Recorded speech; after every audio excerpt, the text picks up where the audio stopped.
Well, that's a good thing because, actually on the phone we have a person who is part of the solution and also is part of the Amazon world because she had a #1 book on Amazon. It might even still be #1.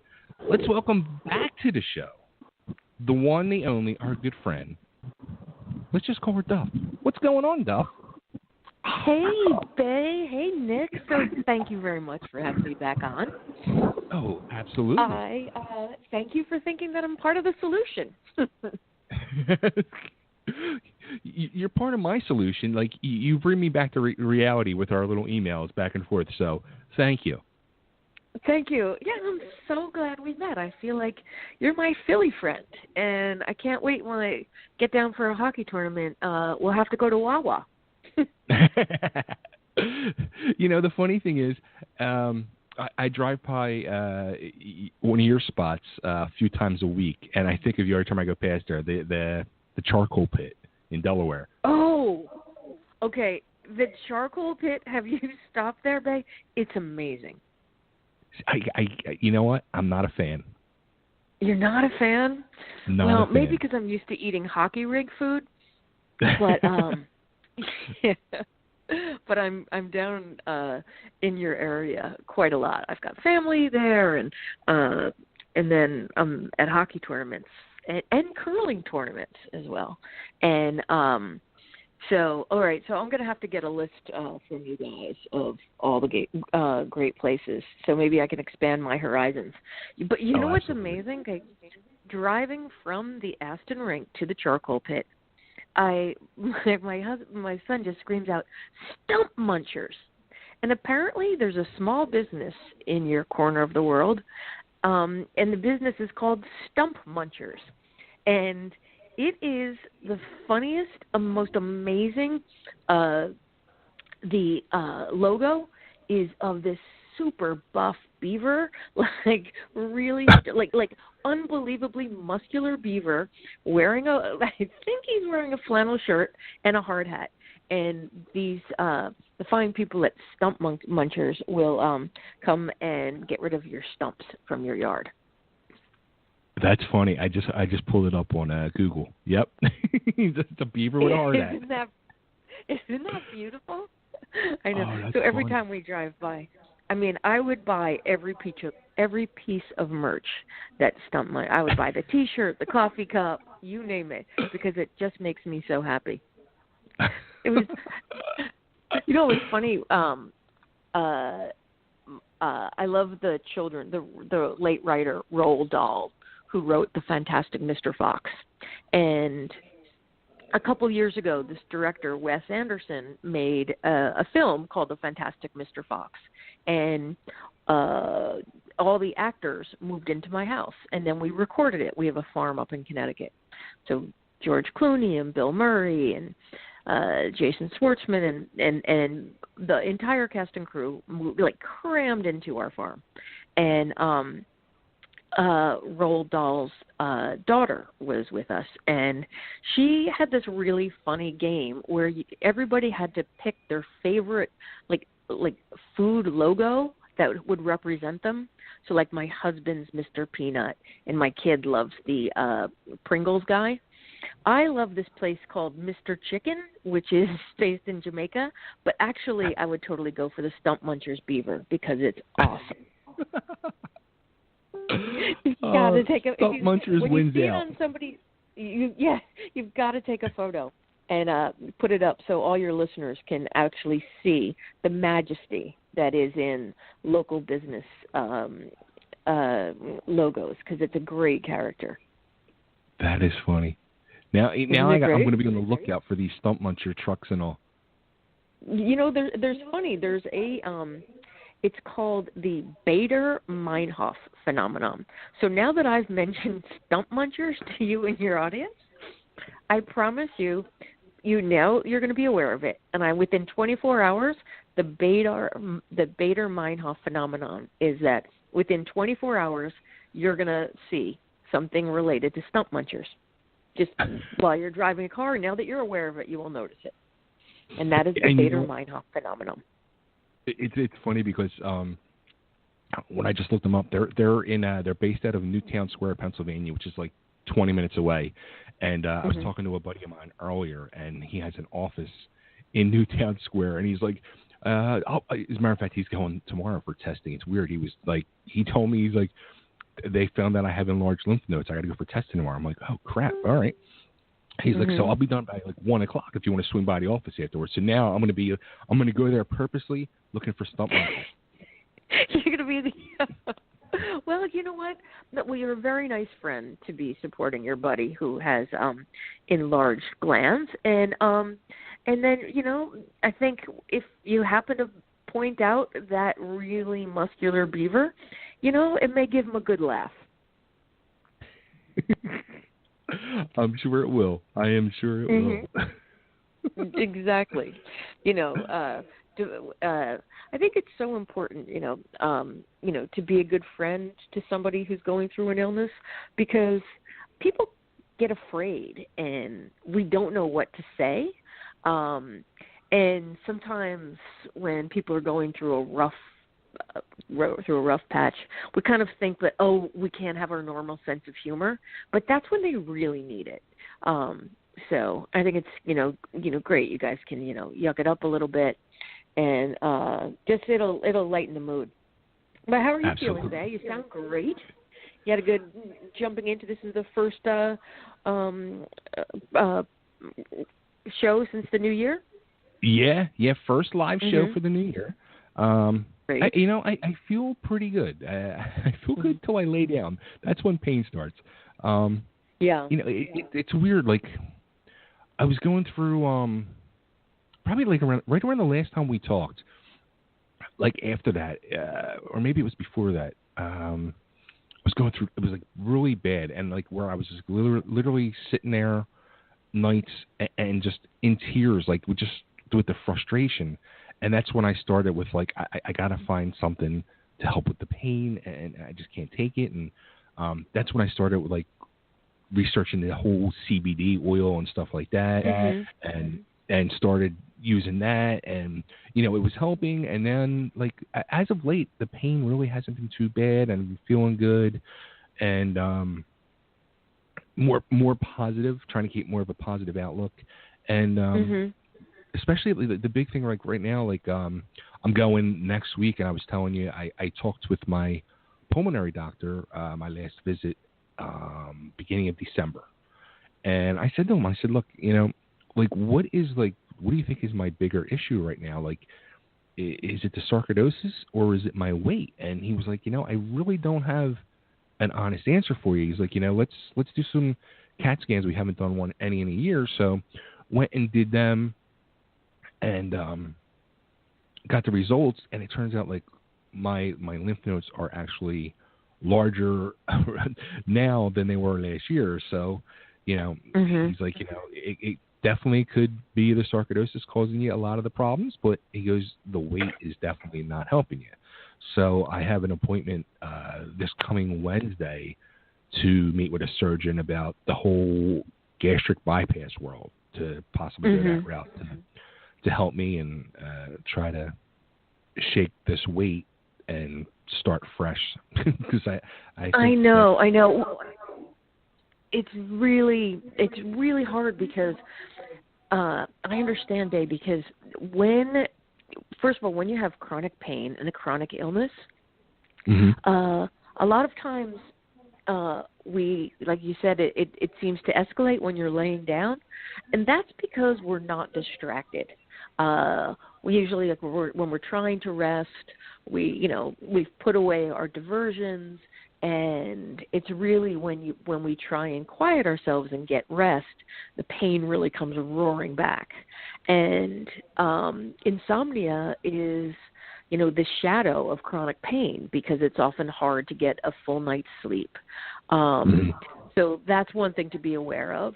And but I think it's just so admirable that you're not taking this lying down, and that, again, with chronic pain, chronic illness, it is very difficult to exercise. And I think, you know, the great thing about in the gastric sleeve is that it is pretty much the only cure for diabetes right now. And I've had many people that I love and admire that have taken this route, and it's absolutely changed their lives. One of them is Al Roker, and I've got to say, he is in New York City. We have the City Bike. He rides his City Bike every day from the Upper East Side to Rockefeller Center, and that's how he gets around the city. And when I knew him, he was probably 200, 250 pounds heavier. So he's got a babe wife, and his whole life has really just it has been greatly improved. So I will be thinking of you and sending you every good wish. The other thing that's tough too, Bae, is, you know, people like us, when we're on big doses of steroids, that really complicates things with weight. And and I think if you Google prednisone is the devil, you'll find like 400 million hits. But I mean, I just feel like, yes, I feel like prednisone is a tough drug to take, but I love it, and I feel so much better when I take it that, you know, I'm not modeling. I'm not doing the Victoria's Secret runway show, so I'm fine with a little bit of extra chub if I can just get some relief, because it is an amazing anti-inflammatory. See, now, actually, I stopped taking it after like a couple rounds of it, and then I was like, you know what, like I'm done with this. And when I see like in the Facebook groups, I see people saying, you know, my doctor's put me on it. Like I cringe. I'm like, oh no, like, but it does. It makes you feel so good, but then it's like, oh. It is the devil. It truly is. Yeah, it is tough. And for me, I'm much more of a scrappy Oscar Madison type. But when I am on high doses of prednisone, I am Felix Unger. I'm cleaning the house. I'm organized. Yeah. I have so much energy, and on top of that, I am so insanely punctual that smoke's coming out of my ears like 10 minutes before. Like, where is everybody? And I'm normally like fairly chill, fly by the seat of my pants kind of gal. And it's amazing how some of these medications can have these cockamamie secondary effects. And a lot of times we are, you know, told, well, this is a secondary effect, a side effect. But sometimes the side effect can be as daunting as the primary, you know, illness or disability that we're trying to wrangle. So I find that to be, you know, kind of interesting. But good for you. Now, tell me, because you just started the oil. Can you tell me a little bit? How is that working? Or did you find it successful?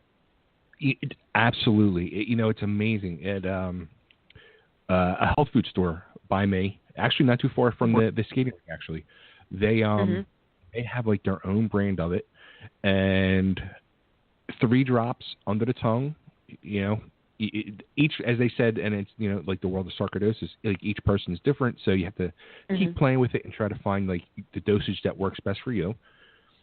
So 3 drops under the tongue, and I feel a difference like within 15 minutes. Like it just relieves the pain. Like it's not like 100% relief of it, but it's a good 75%, I'd say, and it really helps me. It changes my day. It truly does.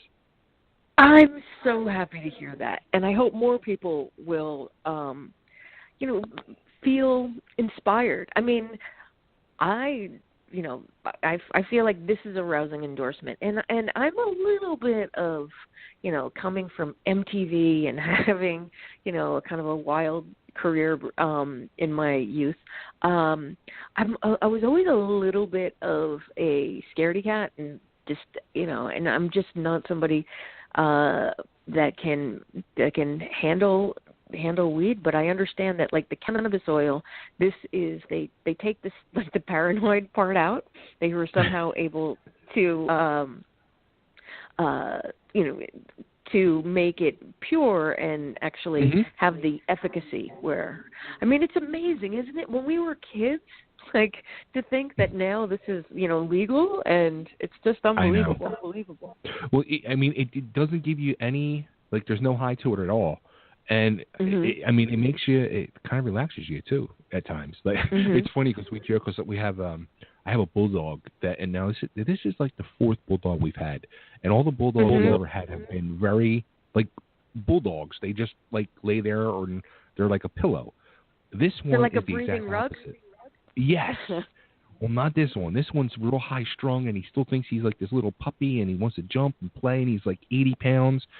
And I joke all the time, like, I'm going to give him CBD oil. I want to see if it like chills him out, just relaxes him.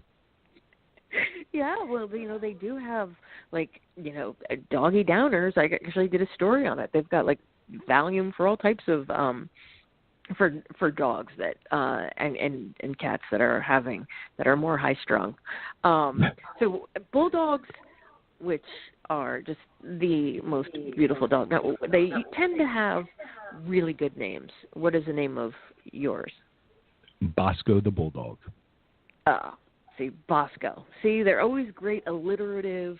Like, there's a genre of humor, or maybe because how can you like not love something that looks like a bulldog? It looks like a committee got together, but they all was like, and they're like, okay, let's make a really wrinkly face. Yeah, and a barrel of body. And how about 4 stumpy legs? And like, it's just like they went to the dog factory and they put all these pieces together. And then, hey, presto, you've got this gorgeous bulldog. And now they were bred to actually herd bulls. Is that right? Is that what it was? Yeah. I mean, that's why they're called. They were because bulls. We raise cattle, so bulls are male bovines that have their male equipment, and a bulldog is actually at the level of the cow's cojones, and that they would actually guide them if the bulls were getting out of control or a little bit too randy. The bulldogs were trained and at that perfect size, and they have the powerful jaws that they could actually grab them by the nuts and get them in. I was interesting because isn't that funny? So I have a Cocker Spaniel, and again, I married a guy who has a farm, and I've never had a dog. And not only that, I was slightly afraid of dogs. And when my son turned 12. Our friend George Clooney, we spend a week in Italy at his house, and he has 2 Cocker Spaniels. And my son has grown up with these dogs and loves Cocker Spaniels. And George said, a 12-year-old boy really needs his first dog, and I'm going to find you the best dog. And so George is a big supporter of rescue animals, and I was like, don't you have more important things to do than find us a rescue dog? But he was amazing. He spent like 6 months and found us the truly like canine charisma on 4 legs, and it's a Cocker Spaniel named Ravioli. And I was wondering, like, what's the cock in Cocker Spaniel? And it's the woodcock. And Cocker Spaniels were bred as hunting dogs to go after woodcock, which is hence the name. That put the cock in the Cocker Spaniel. That's too funny. No, you know. And Ravioli would be a perfect bulldog name as well. Yes. Adam Sandler had a bulldog named Meatball. And I live in Greenwich Village, and there's a really, really cute one named Mr. Handsome. And his name, when we got Ravioli, his name was Travis, but that's the name of our farm manager who manages all the livestock. And I felt like I couldn't have this person that I deeply admire that's in charge of all of these cows and all of the jackasses on Arcadia Farm. I couldn't call our new cocker named Travis. So I just kept the Rav and changed it to Ravioli. Love it. I love it. Yeah. And it kind of feeds and he is Like I thought, okay, I'm a pretty happy-go-lucky person. Like, I mean, I get, like, people say, yeah, they love dogs, but I was like, I don't think it's possible for me to be happier, and I honestly don't think I could actually love anymore. I thought, I'm at 11. Like, how could I be happier? How could I find, like, this whole reserve of love? But once you get a rescue dog or any dog that finds you, I am blown away because I was like the Grinch. My heart definitely grew 3 sizes that day that we got Ravioli. And I can't picture you like that, amazing. being a Grinch. Yeah, I was really afraid of animals. Really? I think growing up, in New York City and never having a dog or a cat or even a fish or anything. They were just completely, it was like a foreign language I didn't know. I just had absolutely, like, not only did I never have an animal, I never even pet one. But you know what's crazy, Bay? Like, in New York, there's a cat cafe, and now I just read that they're opening a dog cafe. And so there's a place on the Lower East Side, and it's a place where you can get coffee and tea, and you have to make an appointment because the lines are out the door, and you can order your drink, and then the place is crawling with cats, and then you can just pet them and play with them, and I guess it keeps down on the mouse problem. Yeah, right. Holy cow.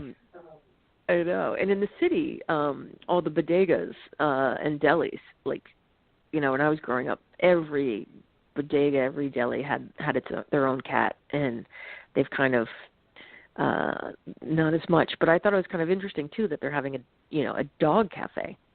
But there's a place in Brooklyn where you can rent a dog for a day. What? Okay. Yeah.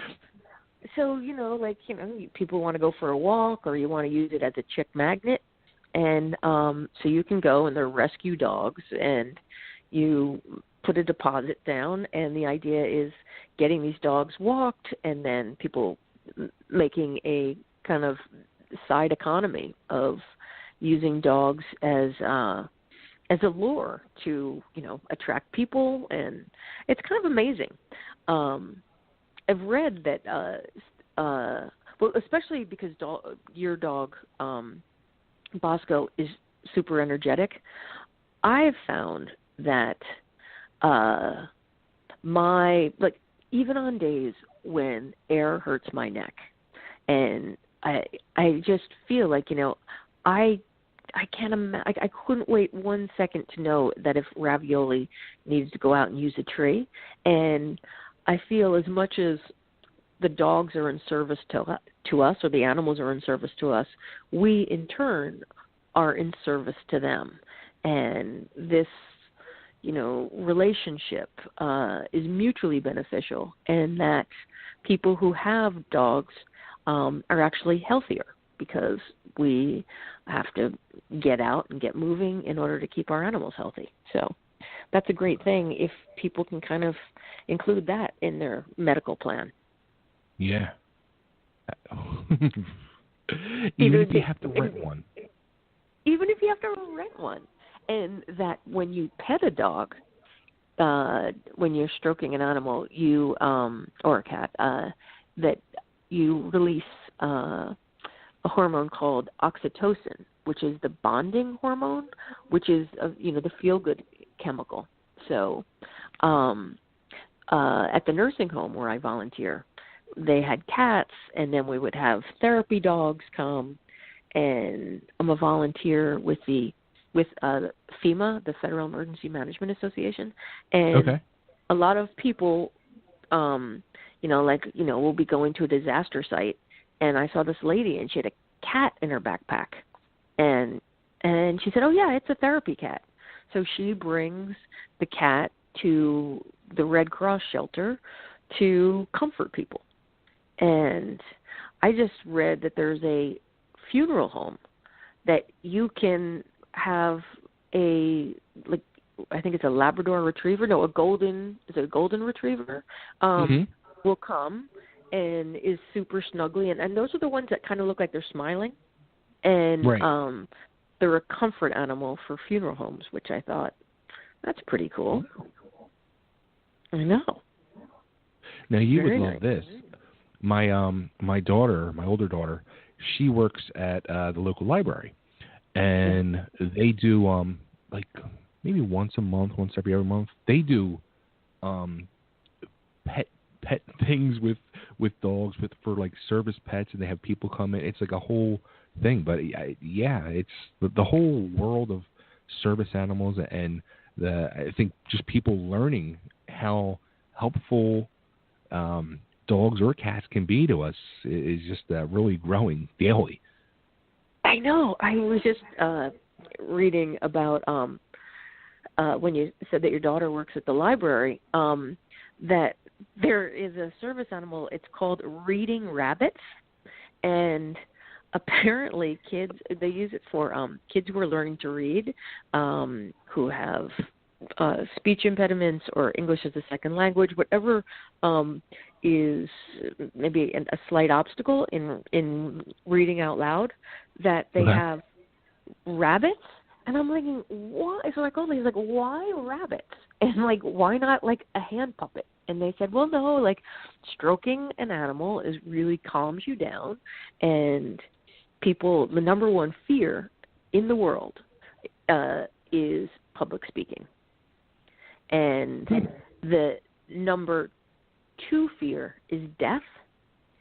So if I had a fear of public speaking and I was at a funeral, I would be more comfortable giving the eulogy than I would be, I'd rather be in the casket than giving the eulogy.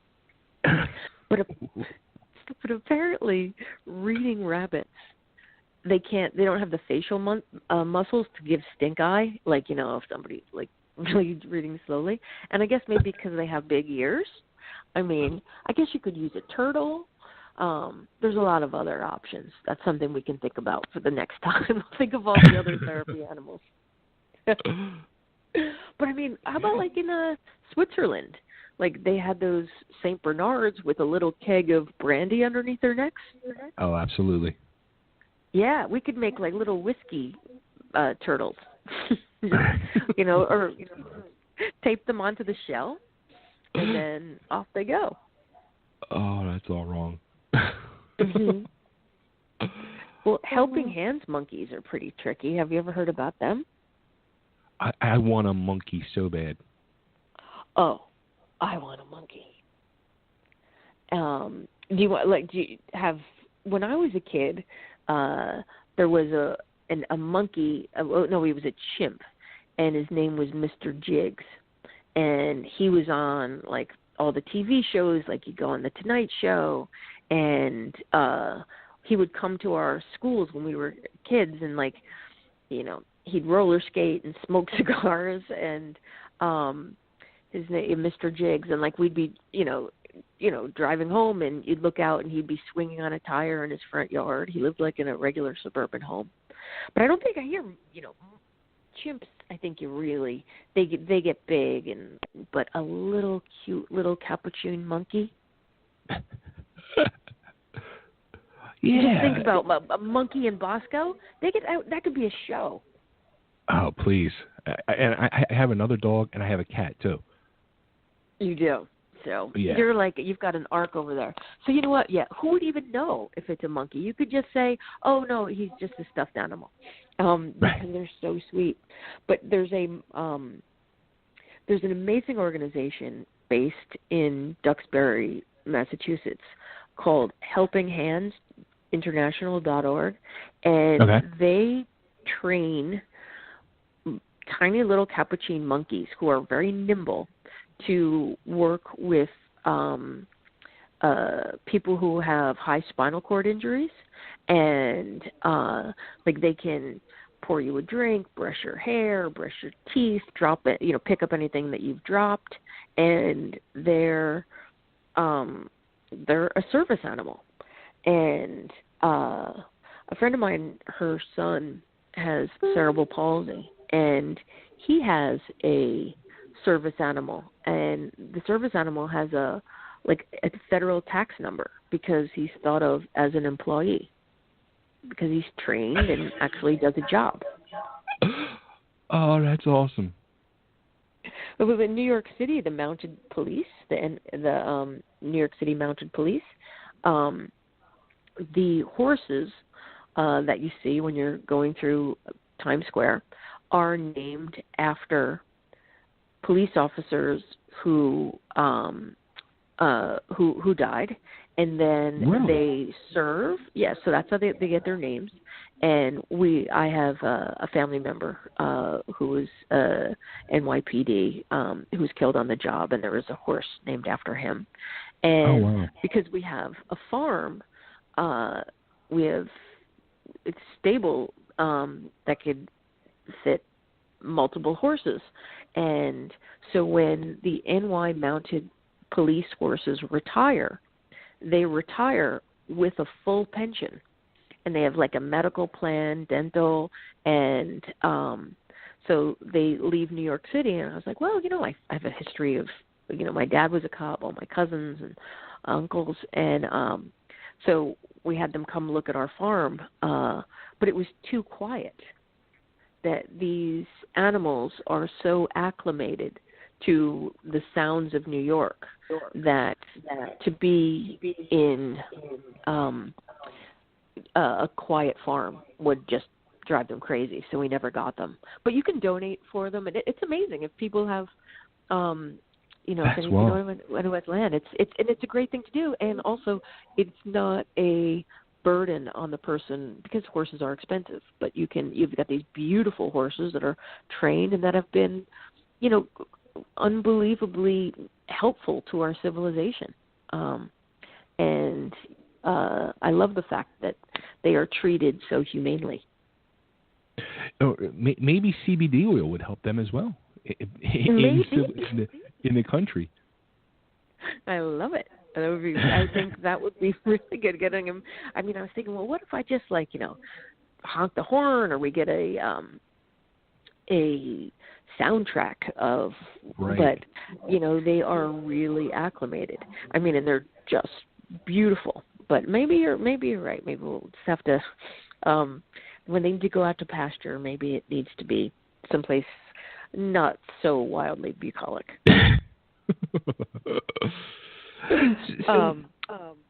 Like with the going back to the book and all, since it's been released, one of the things, and I said this to you in an email, and I was wondering, how do you feel about this, or if you truly feel that you are now, you're becoming the face, you know what I mean, of chronic illness, sarcoidosis. People now can put your face to it, and I feel like you're becoming the voice and face for all of us who suffer with this. And I was wondering how you felt about that. Well, it's been amazing, Faye. I mean, I felt that my goal was, if 4 people, get something out of this book, then it was all worth it. And I was just blown away that it's done so well. And, it debuted at #1. It's been, I'm happy that people are reading it. I'm deeply honored that people are finding some messages that they can relate to. And I really feel that, a lot of, you've been dealing with this for about 15 months, right? No, you know what? It's 11 months for me. So my tender young Bay, you are a rookie, and I am the grizzled veteran of illness. I've been sick for, almost 2 decades, and I felt like, I am in the absolute chronic, comes from, the Greek meaning chronos, time. So I have had a chronic illness, a long-term illness, and I felt like I did my research. I spent years, and I am just so humbled by the fact that, people are, are getting something out of it. And I think what's really important, my goal was to express that, as we say, like, pain is inevitable. We're all going to deal with pain, but suffering is optional. And I think that when you have endured a really difficult experience, such as a chronic illness, chronic pain, or any type of loss, then we have found a way to kind of live a life dealing with these obstacles, I just feel like, that's really just, that to me is a beautiful person. And it was amazing. I was on, I'm a big hockey fan, and I was doing a hockey podcast, and some director of a documentary on pain heard it and called me, and we're talking about doing expanding a documentary about Backbone. And the great thing is I'm donating every penny to research and for sarcoidosis and for ALS and for pain. Oh, wow. And I just feel like if I can just, make a little bit of a difference, then that's all right. And I think it's so important to maybe just find your purpose. And when you have a chronic illness and life didn't turn out the way you planned, because you never think you're going to be the one that gets sick. Right. And I think that, when you find your purpose, and in finding that, those steps are, you need something to do and something to look forward to. And even if you can't leave the house and you're just really having a bad day, there is, maybe just like writing a postcard to somebody and saying thank you. But if we can just find, I feel like the way to deal with a difficult time in your life is to find someone else who is struggling even more than you have, and just in any small way make an action of generosity or kindness, and then your purpose is there. And so that's been amazing. It has been amazing. And you know what I learned, Bay, is like every day is a gift. Even if that day stinks, it's still a gift. Yeah. And I can say this: I truly have learned to appreciate each day. Like each day I wake up now, it's like, all right, I got another one. Let's do this. I'm very thankful for each day now. Yeah, I mean, and sometimes like people, you often read articles where people say, I never would have expected this, but this, this diagnosis or, going through this experience with cancer has been a gift. And I think it's a gift that we wouldn't have picked out for ourselves. It's not something that we had on the list. But I think when we understand that we are stronger than we ever knew possible, and that that time is finite, and that we find a way to, I think appreciation is a huge part of the process of living well with a chronic illness. Because it's, I'm not saying it's easy, but right. I do feel stronger. Well, you were really strong anyway to begin with. Your baseline, you were just a very, very strong physically and mentally person for for all that you've accomplished in your life. But I think that, having strength doesn't mean that we're not afraid. It just means we have the guts to face what we're dealing with. Right. Yeah. It's now, tough. how about have you had say now that the book came out, have you had people like maybe from like old MTV days who you haven't seen or talked to in years, who like haven't heard from you, and they see like, oh, there's Karen, I haven't seen her, and what's been going on, and like, oh, well, she's got this book, and I didn't know she has this. What is this sarcoidosis? Like, have you had anybody like reach out to you and say like, oh my God, like I had no idea, like, what is this? How are you? Just yesterday. I don't know if you remember the VJ Dave Holmes.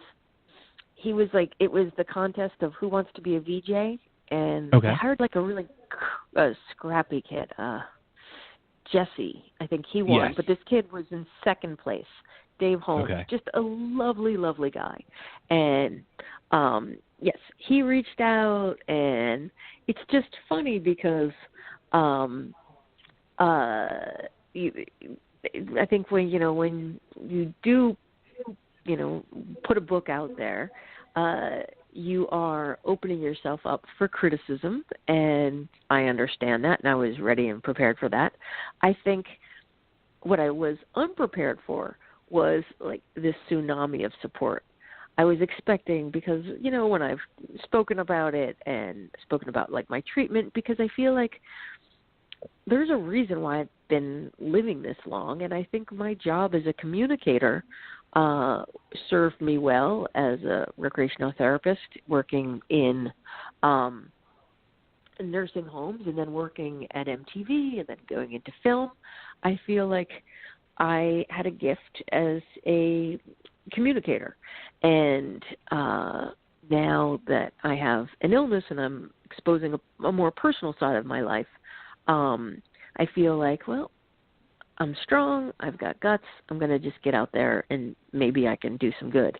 And it's just been amazing, like hearing from like Cindy Crawford from the House of Style, who's just amazing. That girl, I mean, honestly, I've got to tell you, it looks like she went to a clinic to get like unbelievably, insanely gorgeous. And now she's like 50, and I mean, you're going to have to cut her in half and count her rings, because she looks exactly the same as she did in that amazing video, that George Michael video. Like, she's been really sweet. It's funny, there's a group of us that get together and go away in the summer, and like we're all like middle-aged women, and then there's Cindy, and everyone's like, Cindy's coming on this vacation, like, what are we gonna wear? And I was like, dudes, we're looking at it all wrong. It's not what we're gonna wear, it's what we're gonna make Cindy wear. And so I found this thing called the burkini, which is a full, it's a full burqa bathing suit, and we teased her that we got her one of those to wear every time we're around the pool. She has to put on the burkini. And then my friend was like, yeah, but you can still see her eyes, and her eyes are still really beautiful. I was like, all right, we got sunglasses for that. But she's a great sport. But yeah, no, it was really great. I mean, I don't know, were you a heavy metal fan at all? Yeah, that's me, still to this day.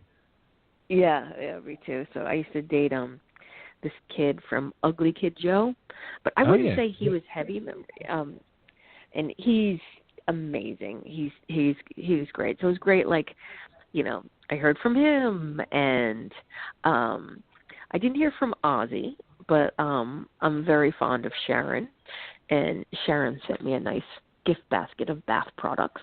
And nice. Yeah, it was fun. I mean, okay, of your number one band, what is, like, when you need to pump up and change your attitude, what is the band that you're gonna, what is the record that you're gonna hear? It's funny because we were just going through songs. We were changing our intro song for the new year, and two of the songs I put on there, one was Stone Sour, and a different one was from Shinedown. Oh, so yeah, I did notice. Definitely heavy guitar. It's it's interesting. We lost Lemmy from Motorhead died like on Christmas Eve a year ago. Yeah, 2 years ago. And then today was Eddie. Yes, Fast Eddie is no longer with us. And then the guy from Tin Lizzy too, who I loved. Tin Lizzy was also amazing. What about like Rob Halpert? Were you into like Oh yeah, Priesthood? that was my very first concert. It was Judas Priest. Amazing. At 14 years old. Yep. And you know, I was looking at a cartoon because like when we were kids, like everyone held up a lighter, but now that no one's able to smoke, people hold up cell phones and put their lights on. Yeah. It's a weird world we're living in right now. I know. I just I'm not really into a lot of social media. I find it to be slightly immodest, but I'm getting acclimated to it, and I'm starting to like tweet more, only because like amazing things happen, like meeting you and meeting like this amazing group of people who are also facing chronic illness. Like we've got a friend who's listening right now. She goes by the name Chronic Babe, and she wrote a great book called Chronic Babe 101, and it's how to craft an incredible life beyond illness. So I think it's really cool how, it is kind of a weird world how we do share so much, but it's just amazing, like, that we're able to connect and especially I think when you have an illness, how social media can be incredible. I saw a movie over Christmas. It's called Gleason. Have you seen this film? Have you heard about it? I have not. How about you, Nick? Okay. You're more the movie guy. Say that again. I missed you, bud. Gleason. Did you see the movie Gleason? No, I haven't. It's about this guy, Steve Gleason, who played football in New Orleans, and he was diagnosed, really young guy, vibrant, and he was diagnosed with ALS, Lou Gehrig's disease, and this documentary about his life is masterful, because he's saying how, although he's living with ALS, which is very complicated, he's just, like he said, technology is going to save my life. Technology is allowing me to, communicate and to speak, and it is just a great movie. But don't watch it on a plane, because we cry, as humans, we cry more on planes than any other place. Really? Yep. And I was watching it, my husband and I were watching it, we're on a plane, and the two of us are bawling. I'm putting my sunglasses on. I'm so embarrassed. And my kid's looking at us like, what the hell's going on with you two? And I read a study that we cry more on planes because, well, first of all, like the stress of like getting through, security and waiting online. But, like you're crammed in next to people so closely that our animal instinct, in order to kind of shut out, the guy who's breathing on your neck and the woman who's eating an onion and sardine sandwich, that we focus so deeply on the screen in front of us that we pay attention to the film like more than any other time. Where if we're watching a film at home, we can kind of be distracted and, get up, get some ice cream, walk around. But on a plane, we'll watch it and we feel really connected to it and cry a lot more, which I thought was amazing. Really funny. I cry during shows all the time, so it would probably be easy for me. Mhm. I know. I just heard Nick talking about I, Tonya, which I'm a member of the Screen Actors Guild, so they send you all of the movies to watch so we can vote on them, and I can't wait. I can't wait to watch that, because I think Margot Robbie, when I saw her in Wolf of Wall Street, Mama, that is one of my favorite movies ever. But that girl's unbelievable, and I mean the whole Tonya Harding, it's just amazing. So it's kind of funny that we're going back there, but like when you're down, Bay, like say you've got a bad day, do you find it, do you just want to sit quietly in a room, or do you want to like Do you want to read a magazine or listen to music or what, or watch a movie? Like, what do you do for self-care on days when you really need to be taken care of? Well, when I feel myself in one of those moods or whatever, well, probably one of the big reasons why I'm going to go talk to a doctor next week about surgery is I want to eat.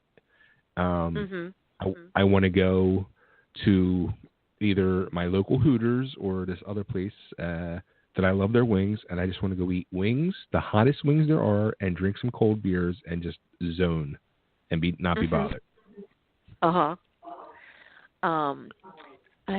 we're going to have to, that will still happen, but we'll have to just self-soothe in another way. Because one of the things is, you're a businessman, you're the top-rated radio host. Congratulations on winning that since the last time we spoke. Thank you. You're running an empire, and it's so important. Take time to care for ourselves, and even on the, even when you think you're I'm feeling pretty good, but it's really important to like check in and say like, okay, what have I done to kind of take care of myself? Because often, we're taking care of, so many other people, so many other responsibilities. It's so important to just, every day, just take a moment and just think like, okay, what have I done, to make sure that I'm, caring for myself and showing love to myself. I think that's important. Is like, especially, it's so embarrassing having an illness that I think we should remember to treat ourselves the way we would treat a dear beloved friend. So just it's important to really be kind to yourself. Well, would he like? It's funny because I say to myself, like, as I was, like, this time around, like, I listened to your book. The first time around, I read the book. And I just keep saying to myself, like, how do you maintain that level of positivity? Like, you can hear it in your voice. Like, you truly, I'm sure you have your bad days and the human Karen Duffy comes out, but there's got to be, like, something that keeps you. Because you're positive. How do you keep that positivity? I think by so the absolute scientific way to make yourself a little bit happier is to write things down. And so every day, write down something that you're grateful for. And you can, and it can be, you can write down maybe something, maybe it's a really bad day, and the one thing I'm grateful for is that maybe I didn't grow an Amish man's beard overnight. Like, I don't have a real high bar. I think I'm easily amused, and I feel like it was really interesting. I think, going back, I heard Vice President Joe Biden, who also loves Chickies and Pete's, speak at, and he told this amazing story and about when he lost his wife and his daughter in a traffic accident, and he was a junior senator from Delaware, and he was, he just had so much going on. His 2 young sons were in the hospital, and he said he just had to find a sense of purpose. And he said, and what that is that we need someone to love, something to do, and something to look forward to. And every day I kind of just take this account. Okay, well, I need something to love, so I can love my Cocker Spaniel Ravioli, or my husband and family, or anyone in my family and friends. And I need something to do, and I feel like having this opportunity to enlighten people about sarcoidosis, about chronic pain, about chronic illness, is a really valuable thing that I'm honored to do. And I need something to look forward to. And I love to read. And like the thing I'm doing that I'm looking forward to all week is I'm going to the Metropolitan Museum of Art tomorrow. And nice. So after I heard Senator Biden, I just was like, okay, I have to remember this. So I just took it's interesting. We forget 80% of what we've learned the day before. So 80% of what we've learned is just in one ear, out the other. But we can teach ourselves to remember by doing what's called mnemonics, and that is it's named after the Greek god Mnemosyne, who's the goddess of memory, and just taking letters and making like a 3-letter code. And so I just thinking like, okay, something to do, something to love, something to look forward to. So I just kept saying in my head, DLF, and I said it like 10 times. And then when I saw I have this group of old ladies that I walk with in the morning, and I was like, oh my gosh, I just have to share with you. And of course I screwed it all up. And I was like, yeah, you need something to drink, something to lick, something to fondle. But I was like, no, we need something to do, something to love, and something to look forward to. And I think that is a great key in staying sane when everything else in your life is going crazy. Mm-hmm. Mm-hmm. Now, what do you think is the most asked question you get about sarcoidosis? What is sarcoidosis? People because people don't understand, like it's misunderstood, or they've not really heard about it. Usually, like, how do I pronounce it? So sarcoidosis is a multisystemic disorder that attacks soft tissue.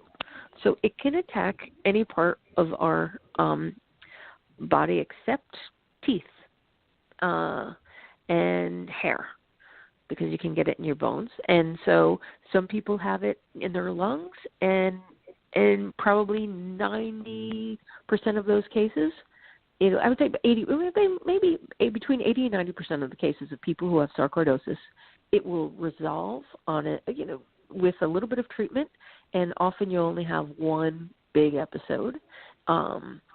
And only 3% of the, say, 200,000 people who have sarcoidosis have it in their brain, and that's where I have it. So I often get that question. I get a question about living in chronic pain and how do you deal with every day. And I just feel like, well, the same way that everybody else. Like, I think because pain is so scary that you can't imagine how can somebody live in what is called intractable pain, which means it doesn't stop. And I think, take medicine, you look for, the times that it's not pummeling you to the ground, you try and take a victory lap.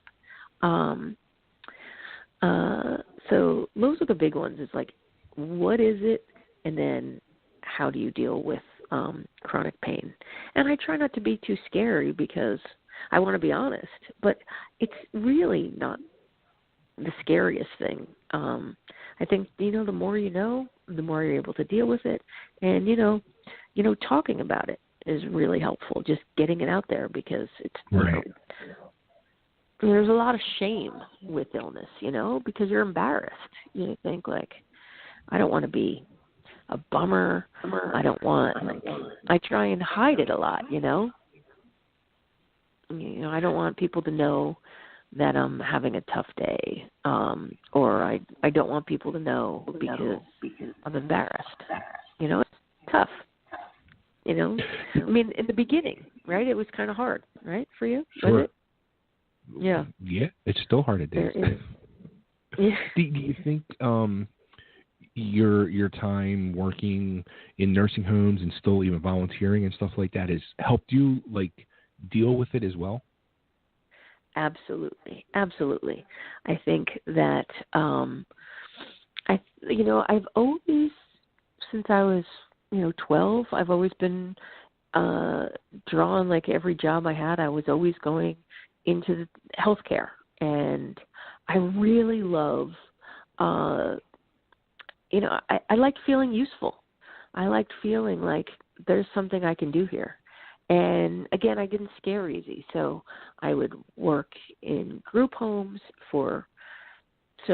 again, like the statistics are that like most people with disabilities are in the mild to moderate. That's 97%. And then again, like 3% is more severe and profound. And I've always felt myself like, you know what, I can kind of handle this.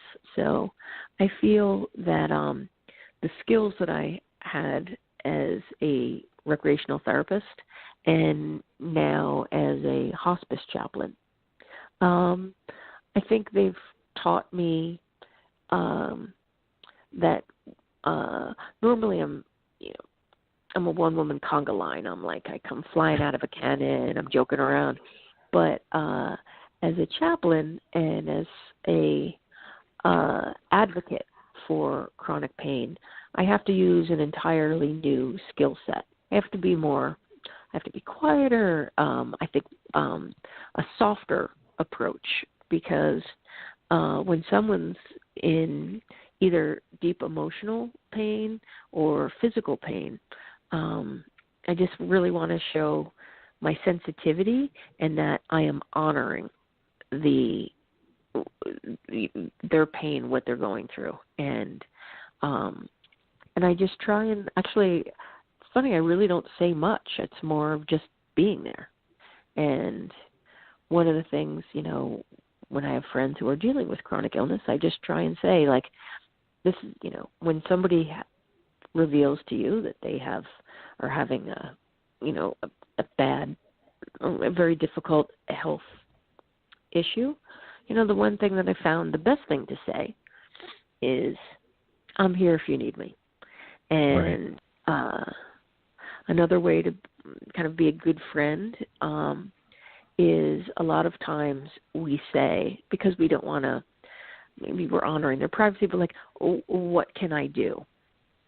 And that is so kind, but it would maybe be slightly more helpful if you could say, hey, I know you've got a cat. Do you want me to carry this 50-pound bag of litter up the stairs for you? Or I'm running out. Do you need me to go to Wawa and get you some milk or some cereal? What about your dry cleaning? Can I do that? Like, by offering, because so many times if someone says, do you need anything? Our response will be like, no, I'm cool, because we don't want to bother them. But if we just think for a moment, put yourself in that person's shoes. What would they need? Do you need a little bit of this cannabis oil, maybe? I got it at the health food store. It worked like a charm for me. I think putting yourself in somebody else's shoes is really helpful. And that's something that I've learned in the many years of training that I've been taking. Now how about like George Clooney, for example, a person who you knew before you were sick, and you guys have remained close friends over the years. How's somebody like him, like, when he sees you now, is he kind of like, I'm sure not now because it's been years, but initially is kind of taken back, like, holy cow, like, this is serious. This isn't like just some, chronic illness, blah, blah, blah, blah. This is like a real deal thing. Yeah. He was amazing. Because, the crazy thing was, like, there was a moment, like, when this pain started, and I thought, wow, gosh, do they have too much the old loudmouth soup? Is this the old Irish? I was at the Emmys with him, and it's amazing because I was usually lavishly healthy, but I noticed, like, on the right side of my head, it was really, really hurting.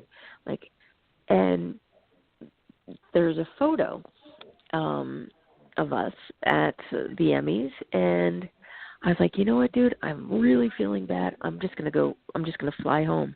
And went that day, jumped on the plane, got back from LA to New York, went right to my doctor, and my life changed from being a very healthy person who was at the, I felt like I had built an airplane by hand and was, with my career, and was just taking off. And then all of a sudden it was like, wow. And so he's been incredible. He's got a great sense of humor. I mean, he won't imitate me. I mean, when I grew a mustache, he was the first one to send me aftershave. I mean, my friends are like, he's a good egg. And Bill Murray, who is another dear friend, I was going to go and see his show. He's touring the country with touring the international tour. He's doing this classical music he has a quartet called New Worlds, and they're unbelievable. And wow. Bill reads Mark Twain and James Fenimore Cooper, but then he also sings, and he's hilarious. He's a clown.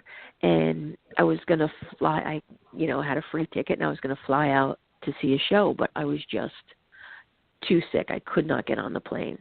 And right. And I just knew, no, I will be a liability. I cannot get on this plane because there are 300 other people on this plane, and I'm too sick. So I went home and I said, dude, I'm sorry, I can't be there for your big night. And my friend was there, and he said that Bill walked out on stage, and he said he was carrying my book, and he had it next to him for the whole evening. And at the end of the show, he was like, ladies and gentlemen, if you were moved and inspired by the message of this music, then he held up my book. He's like, then I really think you should read my friend Duff's book, because it was incredible. That's that Bill awesome. did that. It's funny because he has a knee problem, and he plays in the he's a golfer, and he plays in the Pro-Am. I think it's the Pebble Beach Pro-Am. And he called me, and he's like, I don't think I'm going to be able to get out of the car. And I was like, what's up? And he's like, my knees are really painful. And I was like, well, let me be your pain caddy, and let me carry this pain for you. So I just said, just trust me. So I taught him a breathing exercise that is so simple. It is simply inhale through your nose, exhale through your mouth, and pause. And you do that 10 times in a row. What happens is it slows your heart rate, and it oxygenates your blood, and it kind of calms you down. And then take a beat, and then do it again. So just kind of so I did this breathing exercise with him, and I was like, now you're going to get out there on the green, and the minute your golf shoe hits the turf, just forget about it. You are going to be so into the fact that you've got a zillion golf fans there, and I think that our beautiful, compassionate minds really kind of step in for us in these big moments. And that was an amazing lesson to learn, is that I was working up until 2 years ago at HBO, and I have to rest a lot, and I'd have to go, I'd have to prepare to go cover the Golden Globes or the Emmys or an event. And I couldn't even hold the microphone because, my hand's all screwed up. But right. But I think that, you calm yourself down, and you're like, all right, I don't have to do this for, an hour. I just have to do it for this interview. And I would just I wouldn't look I think one of the things that is helpful is to not look I've got to write a book. I've got to write the whole thing in one day. No, you write a book a couple sentences at a time. And I just kind of break things down. It's really hard for me to exercise. And I know I need to exercise. And I know I need to be more flexible. But I just decided, I was like, you know what? I'm just going to do one sit-up a day. And then I'm just going to get on the floor, just do one a day. And then I figure, well, while I'm down there, let's see what else I can do. So I think, like, make small, achievable goals, and then just build on that. And that's been very helpful kind of as I figure out my way through this. Well, I wanted to let you know, I got a message from my cousin, and she said, you truly are an amazing woman, and it's hard to believe that you have a chronic pain illness. Oh, what's your cousin's name? My cousin, her name is Booby. Cousin Booby. Booby? Oh, well, tell Cousin Booby that is so kind of her, and I so appreciate that. And we got to tell Cousin Booby that she's got an amazing cousin Bay. Yeah. But I always love talking to you, and I've got to say I am so proud of your award. I mean, I'm thrilled that you're getting the recognition because I love your show. I love listening to you and Nick and Kristen, and you guys do a great job. And I'm glad that you're back on Thursdays. So now I have my dance card, and maybe one time in the future we could do a show where maybe we could get people who also have chronic illnesses, maybe sarcoidosis. Absolutely. And maybe they can check in and we can talk to them and just catch up, because I think you're doing great work, dude. You're really supporting, and I really love that you're putting yourself out there. So I want to thank you very much. Oh, well, absolutely. Thank you. As always, my friend, I want to say it's so nice to talk to you, and I'll give you a heads up, and maybe I can get to see you before you get to sleeve, so we can grab some hot wings together. Absolutely. I'm holding you to that. And you know what? I'm not going to Chicky and Pete's until you come down here. And thank you so much for the coupon for the Termini Brothers. I was able to get my favorite pizzelles, which I've got to say, Termini Brothers has the best cannolis in the world. It's funny. On Christmas, I guess it was Christmas morning or Christmas Eve, that's the big thing on the news here, because people start, or no, it's Thanksgiving. No, Christmas. Mm-hmm. People start lining up outside Termini's at 3 o'clock in the morning for them to open at 6, so they can start buying their cannolis. That's amazing. Good for them. Well, you know what? They're incredible. There's the one right next to a Chicky and Pete's, across from that's my favorite one. So I go to the Chicky and Pete's and go right to Termini. I've got it all down. Hey, you know what? My cousin Booby's actually on the phone. Let's get her on here. Yo, cuz. Okay, great. Hey, cuz. How you doing? Good. How you doing? Good. I just wanted to tell Duff that I already know that my cousin is the best. I know that. Aww. He's amazing. And I've told him many times. We get together often, and I've told him many times that I think he's very well-rounded. And I did inbox him and tell him that you're amazing because you really do not sound or act.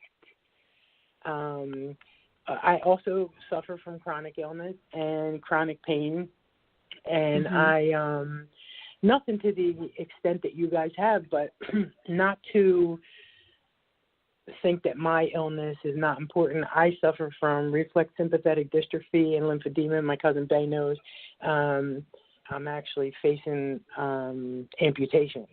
And so, but one of my dear friends once told me that occupation is the best therapy. And although I can't work, keeping your mind busy and doing something that makes your heart smile is absolutely better than any medicine you can ever take. And that's just the truth.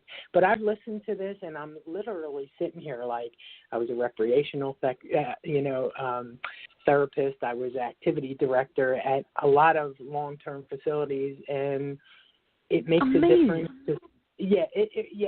And I could just associate with so many things, even the kind things that you do. So I inboxed him. I'm never shy. I was going to say I'm a little shy, but I'm lying. Oh, stop. I wasn't You're going the to call farthest it. thing from shy. But I'm glad I called in because God bless you. And listen, my cousin Bay is amazing too. So I loved this interview. This really was a great kickoff to the new year. Oh, Bobby, thank you. And listen, I got to say, I wish you all the best in this new year and the best of health. Thank you. And you absolutely said, like, just having a sense of purpose is just fine. You know, exactly like we were saying, like, find something. Well, we were saying this before. It's like, do what you love to do and lots of it. And that just will just multiply the happiness, and that is contagious. And I mean, I can just hear it just radiating through the phone lines. And I love that, you know, that you were also a recreational therapist. And, you know, one of the things, Bobby and Bay, is that what we learn as recreational therapists is to focus on ability. We focus on what we can do rather than what we can't. And and then just not comparing yourselves, you know, like, was it, you know, like, I love Cindy Crawford, but I don't compare myself to her because I've got a different life. And listen, who knows what she's dealing with? Like, one of my favorite quotes from Plato, which is so simple, but he just said, be kind, for everyone is fighting a hard battle. That's exactly true. And a lot of times you see those little memes on Facebook that say everyone's fighting a battle that you have no knowledge of. You would not believe. You have no idea. But everybody has a battle. Everybody does. And even the person that you look at and think, wow, they don't have a trouble in the world. But when you sit and talk to them, you're like, wow, you do have issues. They're not my issues. But, you know, I own mine. I know I've been sick now for probably going on 5 years. And I have very bad days. But I find the days that I have a game plan for, like tonight, if I write a note and just say, tomorrow, you're going to go out, you're going to get in the car and just go to, just say the dollar store, just something to feel accomplished. And then when I come home, I'm like, wow, I did that. I mean, and it could be just that simple. Sometimes it's just as simple as putting my plants in the hallway when it's warmer so that they get better light. Just something as trivial as that is a big deal to me.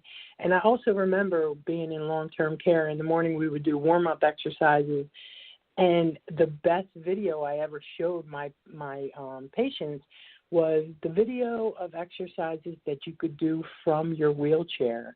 Little did I know that years later, God forbid, when I finally do get this leg taken care of or whatever they claim they're doing, that I would probably be very close to doing this. We also have another cousin that's very sick and in a wheelchair. But you teach to, you know, it's all relevant. Like I may be doing it standing up, but you can do it in a wheelchair. You can do it. We used to do the gas pedal back and forth, as silly as that sounds. You can easily do that in a wheelchair. Is that a dance, the gas pedal? Yeah. Sitting in a wheelchair.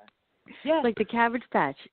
Yeah. Even, you know, like, just, let's pretend we're going to play the trombone and just moving your arms and your waist and, you know, just things like that. So it just little things. And I try. Listen, They'll tell you, I have some very bad days. I had days I don't want to get out of bed. I don't take anything for pain. That's what I would just inbox him too. What was that oil he was talking about? Because, like, if I take more than Tylenol twice in a day, I'm like, oh, I shouldn't have taken that much Tylenol. Like, we have addiction that runs thick in my family. So I'm very cautious to get on pain meds, and I refuse to do it. And some nights I'm up just rocking, like I feel like I'm crazy. But again, I find a purpose. I find something. Someone needs me somewhere. My nieces, my husband, my crazy little parrot over here keeps me sane, you know? So that's so great. Yeah. You know, but what might help is a friend of mine had to go in was in the emergency room with a really painful neck spasms.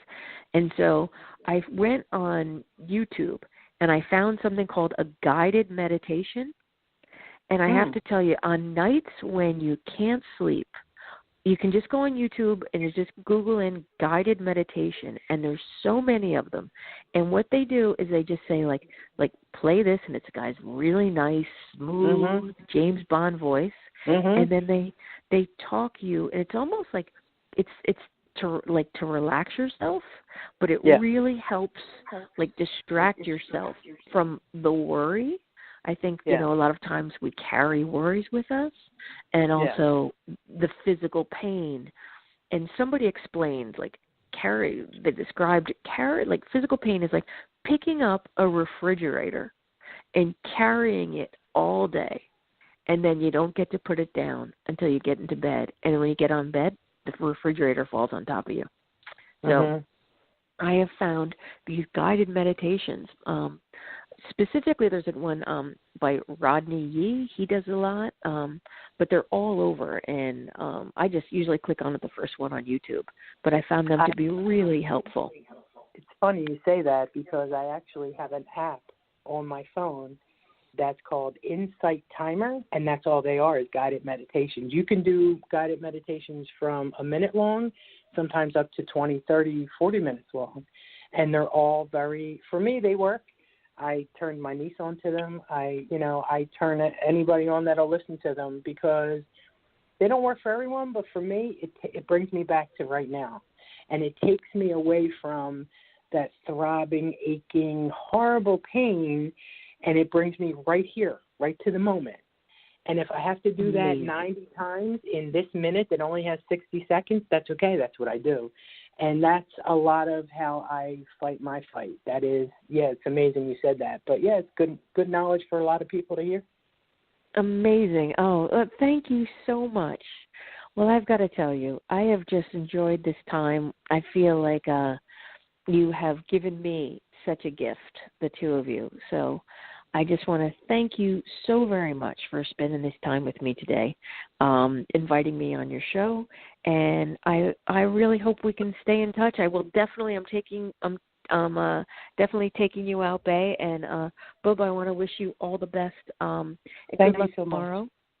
Much. Thank you so much. You're welcome.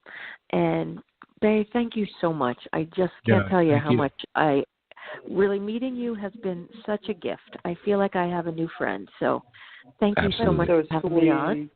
Bay is a great person. Because I love you. Love you, cuz. Sorry for taking so much airtime. Love you. I'll talk to you soon. Take care. That was beautiful. That was amazing. Oh, she's the best. And so are you. Oh, well, thank you again. You truly, just talking to you literally, I've got a smile on my puss. I'm going to have to pry off with a crowbar. So really, you bring a lot of happiness and a lot of love into the world. So thank you. Thank you. And I'm here if you need me. All right, kid? Absolutely. Thanks, Karen. Okay. Take care. God bless. Bye-bye. Take care. Bye. Bye. All right, there she goes. The one and only, truly the one and only, Duff, a.k.a. Karen Duffy, Duff Lambros.